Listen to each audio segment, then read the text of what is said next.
Bonjour à tous, bienvenue au Jardin du Dauphiné pour une nouvelle vidéo consacrée aujourd'hui au Yucca rostrata. Donc c'est le deuxième sujet que je mets en terre. Celui-ci a été planté il y a à peu près 2 années de cela. Il a eu 2 hivers assez rigoureux, à moins 15 degrés. De la neige, des précipitations à n'en plus finir. Et comme vous pouvez le constater, il se porte à merveille. Donc je l'ai planté dans un petit carré de 50 par 50 sur 50 de profondeur, composé d'un mélange de 60% de gravillon, 20% de terre de jardin et 20% de sable.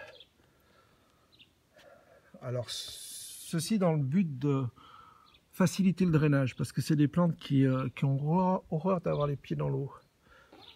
Et on peut voir que je l'ai légèrement surélevé par rapport au niveau du sol. C'est un petit plus. Concernant l'exposition, il est exposé sud-ouest. Vous pouvez également l'exposer plein sud. Vous pouvez l'exposer à l'est ou à l'ouest. À partir du moment où il a quelques heures de soleil par journée, ça lui suffit largement. Alors le truc qu'il déteste le plus, c'est vraiment avoir les racines dans l'eau. Comme tous les yuccas d'ailleurs.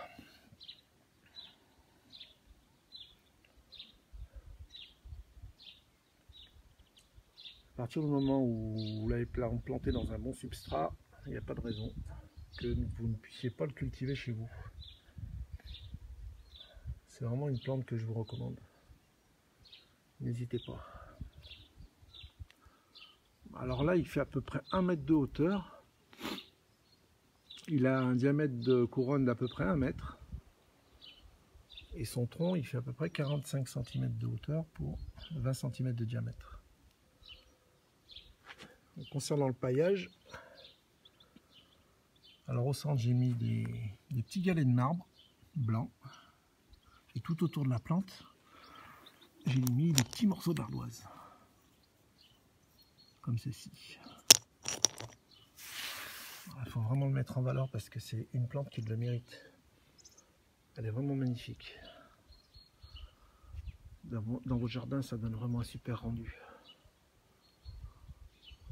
Donc celle-ci, bonne acclimatation depuis 2 ans. Pas de soucis particuliers. Alors concernant l'entretien, avec le temps, les feuilles, elles arrivent à sécher et à retomber le long du tronc. Comme ceci. Donc c'est soit vous les laissez, soit vous faites comme moi, vous les coupez à la base.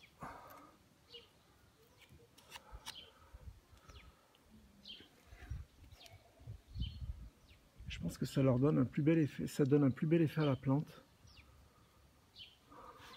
de l'élever de cette manière-là.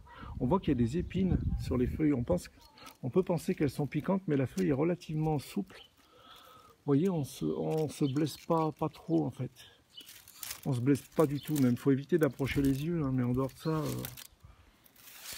il n'y a aucun risque de blessure. Alors c'est une plante que j'ai achetée en jardinerie, une jardinerie nationale.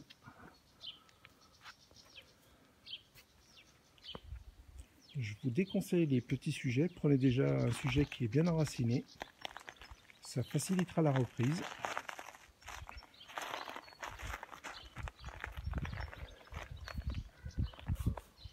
Et ça évitera les déceptions.